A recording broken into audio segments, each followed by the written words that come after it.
Hello, welcome to White Davy Garden and Worm Farm. How are you guys doing today?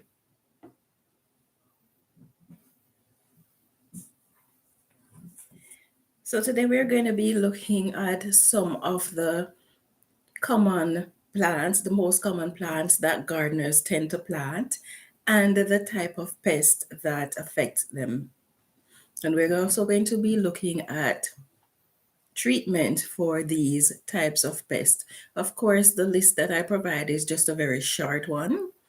And so there are other pests that affect each of these plants that are going to be mentioned and different type of treatment for the type of pest. I wanted to do an extensive list, but I didn't really have enough time to prepare, so my apologies for that. Next week, we'll be going more in depth on this topic. Next week, Monday, same time, so feel free to participate in the discussion next week.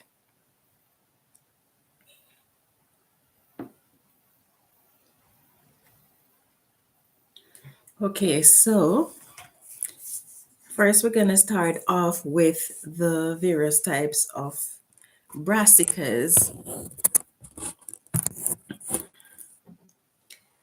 So for your brassicas, it includes things like your turnip, your beetroot, your carrots, uh, your cauliflower, broccoli, stuff like that. These are all members of the brassica family. And the most common pest for these brassicas are actually cabbage moth and butterflies, their larvae. And the treatment that is most effective for this is BT, otherwise known as Bacillus thuringiensis. It's very good for controlling the larvae of the cabbage moth and the butterfly larvae, but they do not control or get rid of the cabbage moth or the butterfly itself, just the larvae. It is actually a living organism, the BT, and so you don't have to worry about contamination or chemicals when you use this form of treatment. In fact, all of the treatment that I mentioned, that I will be mentioning in this discussion, are natural treatments.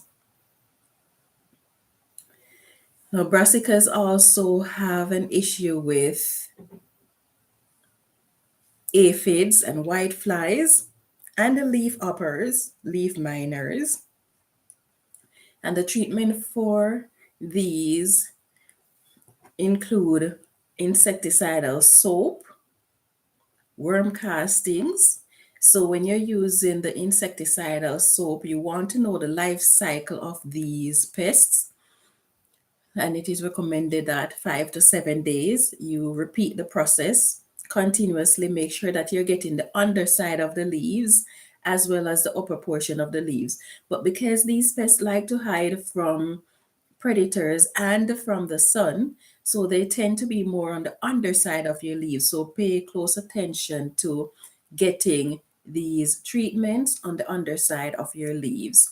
Now, worm castings you will not be able to get on nor on the underside of your leaves. So that is where worm tea comes in, and you use worm tea as a foliar spray for that.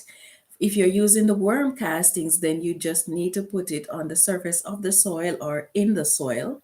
What is going to happen is that the plant is going to absorb the nutrients and other properties of the worm castings from the soil. And when the pests feed on the plant, then they are going to be affected by that because the worm tea or the worm casting contains chitinase, and the insects, their exoskeleton contains chitin. So the chitinase that is in the worm casting is going to dissolve the chitin that the exoskeleton of these insects are made of, and it will actually lead to their death. So that is how you use worm tea or worm castings as an insecticide. Hi, Princess Lillian, how are you? Yes, I just got started, my dear. So you didn't really miss anything. We're looking at common plants that gardeners are most likely to grow, especially beginners, because they are among the easiest set of plants to grow. And so we're looking at the type of pests that affect them, but I didn't really have enough time to go in depth into the types of pest and treatment. So we're just going to look at the more popular type of pests. So far we've only covered cabbage moth and caterpillar larvae for the brassicas, and white flies, aphids, leaf uppers, leaf miners for brassica pests. Okay, you're doing okay. That's awesome. Yes, the next type of pests that affect brassicas are leaf beetles and harlequin bugs. And the treatment for this, or one of the treatment for this, is bifenthrin. So those are the most common pests for brassicas. As I mentioned before, there are other pests that affect brassicas. The next one is carrots and members of the carrot family. So whether it's parsley or carrots or other types of the other members of the carrot family, the most popular type of pest is, excuse me, carrot rust fly and carrot weevil. Now the symptoms of these are actually tunnels through your carrots, and they can be very similar, so it is not so easy in the initial stage to identify which of these you're actually having, but as the carrot matures, then it becomes more distinguishable whether it is the flea beetle or the harlequin bugs that you're having. Not the harlequin bugs, I mean the carrot rust flies or the carrot weevil. Now, treatment usually include simple steps like avoid thinning your plants, because doing so can cause damage to the plants, and then the scent of that damaged area is going to spread out and attract these carrot rust flies and the carrot weevil. So avoid thinning. So if at all possible, using seed tape when you're sowing these will help, or sowing the seeds in thin layers so that you don't have to go through the thinning process. Now, if you are someone like me, you don't really like to thin plants, and because you don't like to see plants go to waste, so you might attempt to resow or replant the carrots that you have thinned out. Now, they will grow and they will produce carrot for the most part. Some will die. They will grow and produce carrots, but you're going to end up with carrots being two-legged, three-legged, or forked, as it is called. So don't try to transplant carrots that you have rooted out or other members of the carrot family. Now, the next treatment that you can use for these carrot rust flies and the carrot weevil is actually sticky yellow tape close to your carrots, and this works pretty well.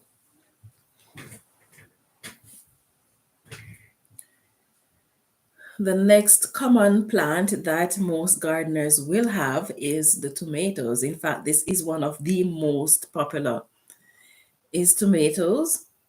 And these are affected by quite a long list of pests, including things like the tomato hornworms or leaf footed bugs or stink bugs. And the treatment for these include things like the horticultural oil.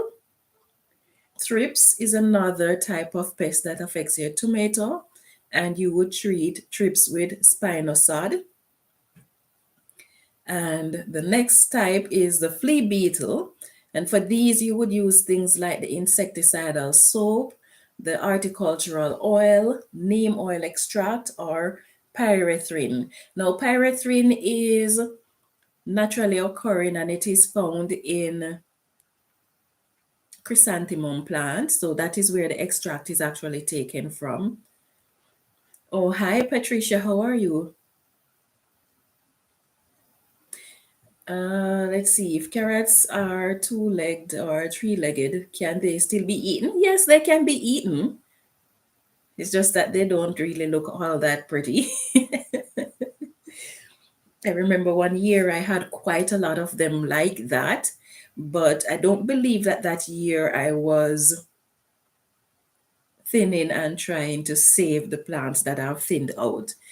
We had an infestation of some caterpillars that, Lord, I don't even know what type of caterpillars they are because it was the first time I've seen them, and they were like by the thousands everywhere we go in Saskatchewan. And when they feed on the plant, that is how the carrots end up growing. And I've seen them maybe once or twice after that, but not in that quantity. And I've never seen them since. So it is not only by transplanting carrots that you end up with the forked legs, but it is one of the ways that you will end up with it. But yes, they can be eaten and they still taste pretty much the same. Yes. Okay, and white flies, aphids, leaf hoppers, not leaf, yes, leaf hoppers, leaf miners. Um, what's the name I'm looking for? Spider mites. These affect tomato plants as well. So the treatment is the same as for the flea beetle: insecticidal soap, horticultural oil, neem oil extract, or the pyrethrin, or worm tea will work. Now, as I mentioned before, with the worm tea and the worm castings, you want to use the worm tea as a foliar spray. Make sure you get it on the underside of your leaves. Now, for all of these, with the exception of the caterpillar-based pest, diatomaceous earth also work well for them. And you want to make sure that you get your worm tea or your diatomaceous earth on the underside of your leaves. Insecticidal soaps or neem oil, whatever pesticide you're using, insecticide, you want to get it on the underside of your leaves because that is where most of the pests are going to be hiding out. Now, when you see that your plants have an issue with pests, don't make the mistake of hesitating. You want to get treatment on those plants right away because these pests will spread, and some of them are actually able to spread plant diseases as well. So you want to treat these pests as soon as you see them to get them under control. And one of the sad thing about pests is that they tend to have a very good memory as to where they find food the previous growing season. Some of them are able to overwinter in your garden, whether they're overwintering on debris or in the soil, depending on the type of pest that they are. Cutworms are famous for overwintering in your soil and other forms of caterpillars. So you want to ensure that one, rotating your crop will help to control pests as well. So you want to rotate your crop so that if, for example, you had an issue with aphids this year, next year you plant those plants in a different location. The plants that are affected by aphids, plant them in a different location that did not have an issue with aphids. Make it more difficult for these pests to find the plants. Companion planting is also a very good way of controlling pests. So whatever plant you're growing, you may want to look into what goes well as a companion plant for that, not only for pest control, but when you do companion planting, some of these plants actually enhance each other, making them grow either larger, even affecting the way the plant or the fruit that they produce taste. So companion planting is something that if you are not practicing, you might want to get into the habit of doing so. Now, the next common plant that gardeners grow is peppers, and these are affected by aphids, whiteflies, and spider mites. Your diatomaceous earth, your pyrethrin, which is an extract from chrysanthemum, worm tea or neem oil works well in controlling these pests. So you want to make sure again, underside of the leaves, very important. Don't miss it. Whatever treatment you're using for pests in your garden, if it is applied to the leaves and stems of your plant, then even if it is applied to the soil, you want to ensure that you know the life cycle of the pests that you're dealing with, because the life cycle of those pests is going to determine how often you apply these treatment. There are some steps that can be taken to prevent the pest in the first place, but when these pests occur, you want to ensure that you're following the life cycle. So, for example, say aphids will take 7 days from laying of the eggs to till they reach maturity. You don't want to wait every 7 days to use these treatments. You want to go like every 5 days or so. So because what you want is to prevent these eggs from hatching, and you want to prevent these eggs, these adults from laying eggs. So you want to treat your plants as often as is possible. Now, some of these treatments you might want to be careful how often, how close you use them to when you are going to be harvesting. So it is usually recommended that you allow 2 weeks where you do not apply any treatment before you harvest. Let's see.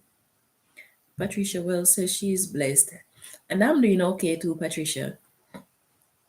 Princess Lillian says yes, but not good for presentation. Okay, I took so long to read the message by Princess that I'm not sure where what you're referring to when you said it's not good for presentation. Let's see. Patricia Wells says I've used 1 cup water, 1 cup vinegar, and 1 tablespoon of dish soap. Works well if applied prior to bugs coming. Okay, yes. There are all so many different type of homemade remedies that can be used to help to control these pests. And one of the things that is recommended when it comes to treating or controlling pests is to not use the same treatment all the time, because what happens is that these pests after a while get used to the treatment that you're using, and then it is difficult to get them under control. So you want to have several options available on hand so that you can rotate these, because then it makes it less likely for these pests to become immune to the treatment that you are using. Now, if you are using diatomaceous earth as an insecticide or pesticide, keep in mind that diatomaceous earth does wash off when you water your plants or when it rains. Keep in mind also that diatomaceous earth is only effective when it is dry. When it is wet, it loses its effectiveness, but as soon as that wet diatomaceous earth dries out, it is effective again. So if you're using diatomaceous earth as a pesticide, make sure that you put it on your plants, on the leaves of your plants, the underside of the leaves of your plant. But while you are doing so, make sure that when you're watering your plants, you are not watering the foliage of your plants, because then you're just going to be pretty much wasting your diatomaceous earth. Now, another way that you can control pests is by preventing them in the first place. So if you know of pests that likes to overwinter in your garden, then one thing that you may want to do is to remove debris from the surface of your soil, because these debris will provide shelter from the harsh environment and will provide food source for these pests. So removing debris, I know that applying food scraps to the surface of the soil is one way that a lot of people revitalize their soil or add nutrients to their soil. But if you are in a region where you're prone to a lot of pests, a good idea would be to bury these as opposed to putting them on the surface of your garden. Now, sometimes burying them may work initially, but if you're in an environment like mine where your soil is going to freeze, that might not be an option. So you may choose to put it in a compost heap as opposed to in your garden. The good thing about putting it in a compost heap, depending on whether or not you're using the hot composting method or the cold composting, if you're using the hot composting method, then chances are most of these pests will not survive the heat that is produced during the hot composting method. So that will also help to control these pests. Let's see. Patricia says, oh, didn't know not to use the same control over and over. I will switch out with cayenne pepper spray. I am unsure about using the oils you spoke of. Now, if you are, thanks for bringing that up, Princess, Patricia. If you are using oils for pesticides, you want to ensure that you're not using it on days that are very hot because that can cook your plants. So pay close attention to how hot it is before applying oils to your plants. Now, when using oil, sometimes people may use it in conjunction with some form of insecticide soap, and that will kind of break up the oil particles. So I don't know how effective that is in breaking up the oil particles, how effective it is in controlling these pests. But what will happen is that at least the oil won't be as dangerous to your plants as when you apply it straight. But yes, the oil, you have to be careful depending on how cold or how hot it is to use your oil, because one of the things is that the oil tend to clog the pores of the leaves of your plants. So if you're using oil, it has to be in small quantities. You don't want to use a lot of it. And then if you're using oil by rotating these type of treatments with other types, then you're giving your plant time to breathe free of the oil while you use other form of treatment. So there are various ways that you can ensure that you get the best results when it comes to controlling pests.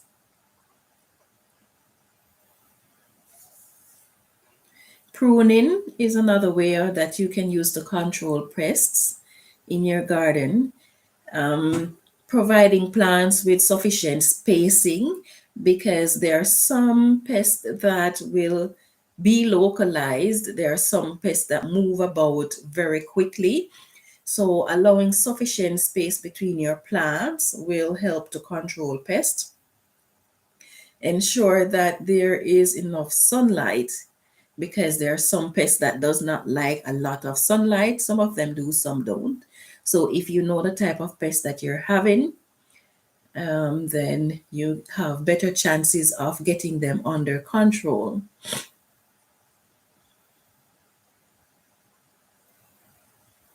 Now, some pests spread diseases, as I mentioned before. Some of these diseases are treatable, some of them are not.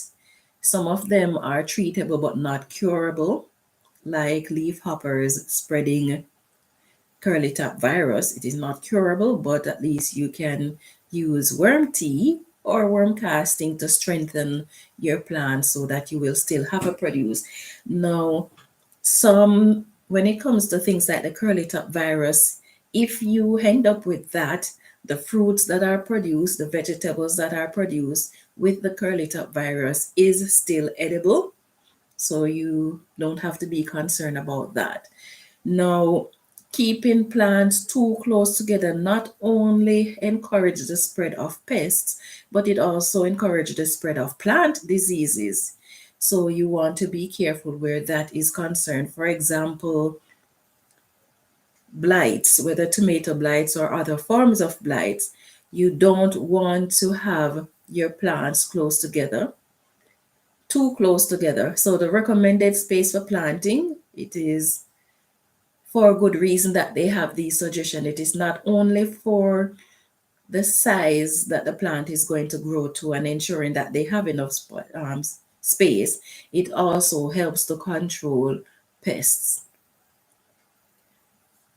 Removing leaves or stems or the infected plants from your garden is another way that you can control pests, because sometimes these pests, because they spread diseases, it can be transferred to other plants. Sometimes the time that it takes to get these treatment to work, it is much easier to actually remove the plants.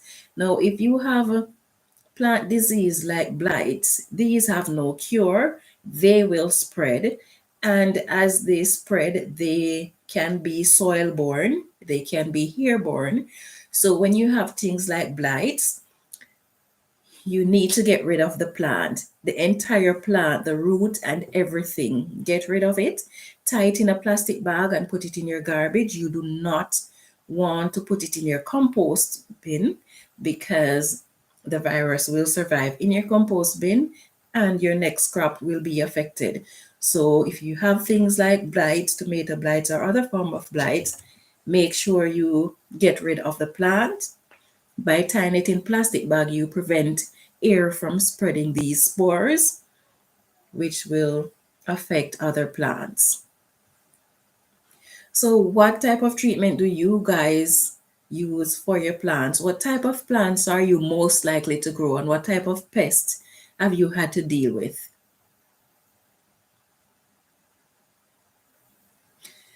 I am quite fortunate so far. The pests that I've had to deal with, I've only had to deal with each of them once. So, for example, one year I had a lot of issues with aphids and spider mites. That was the only year I had to deal with them. I've had leaf hoppers last year, so I've never had them before, so I don't know if they're going to come back next or this year. I've had potato bugs, and I've only had those once. Now, the only pests that seem to be consistent in my garden are the cabbage moth. They seem to be quite resilient, always finding a way to come back. So those ones, I know that I'm definitely going to have to work harder at controlling.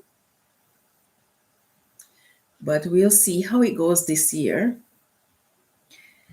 That wasn't last year. Let's see, that would have been 2020 or 2019. I still haven't been able to find answer to this problem that I've had, where my cabbage, what type of cabbage was that? Chinese cabbage.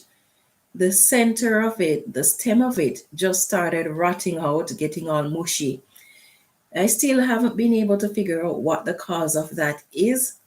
And so you will notice that quite often once I'm talking about brassicas, I will mention that, because I'm hoping that someone who had experience with that, or at least have the knowledge of that, might be able to explain to me what happened there, because I've never seen that occur before, nor have I seen it occur again. But the stem of the plant, from the center of the plant down to the root, it just started to get soft and all mushy, brown, and then the leaves started to get brown and mushy, but the center of the plant started to get that way long before the leaves did. So if you guys are familiar with this, whether from personal experience, or you've heard about it before and you know what it is or how to treat it, then please feel free to let me know, because as you know, I like to be prepared just in case these circumstances should occur again, because that year was really a tough year for me with pests. And I was quite disappointed because I was actually growing the Chinese cabbage for the first time. And I was quite looking forward to it because I love Chinese cabbage. And when I bought the seeds, the package was expensive, $2 something for the pack. It only had 12 seeds in there. You know, the sad thing about that, when I got it, it only had three Chinese cabbage seeds in there. It had 12 seeds, but it wasn't all Chinese cabbage. I had Nero kale. I had, um, what's that? What is it called? I don't remember what it is called, but it was a purple type of kale that I wasn't familiar with. I didn't even know that it existed. I was about to root it up when I saw it in my garden, and then I started asking around, and then I was told that it was actually a member of the Brassica family. So I allowed it to stay. But yes, I only had three Chinese cabbage in there, and then all three of the plants were affected by this rotting of the core. So I would really like to know what that was, so that in case it occur again, I can get it under control if possible. I know that some plant disease or some issues that plants face cannot be corrected once the problems start, but at least I'd like to know what it is and to know how I can prevent it.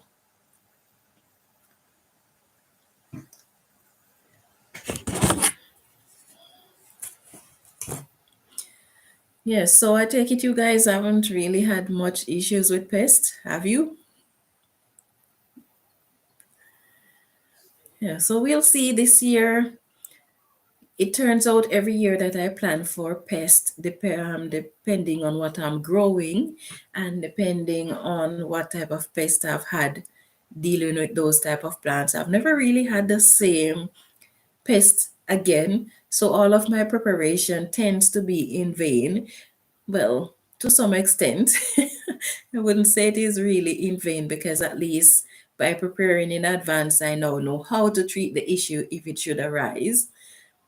But yes, I like to know more about what type of pest you guys have encountered and how you've dealt with it, because then that can help me and others on the live to benefit from such information as well.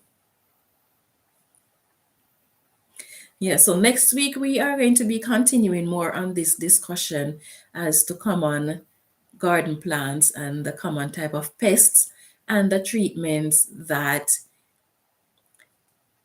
is effective against them. And we're also going to be looking at companion planting as well as a means of pest control.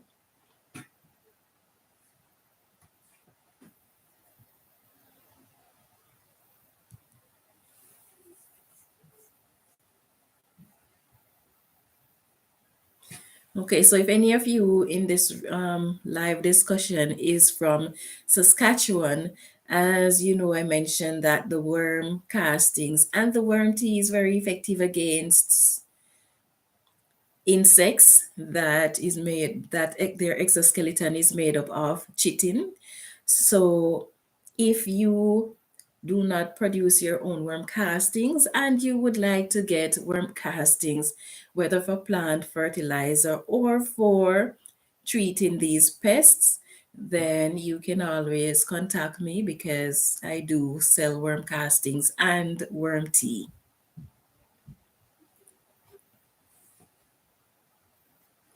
Let's see. Did I miss something? Okay, no. Okay. So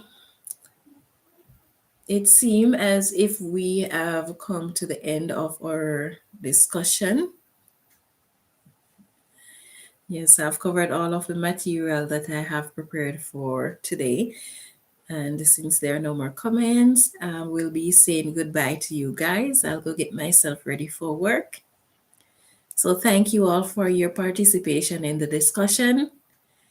And I hope that you will have a wonderful growing season this year. Little or no pest, and if you have pests, that you'll be able to get them under control as quickly as possible. And I hope to see you again on Friday, where we will be having our worm farming live. So take care. Have yourself a lovely evening.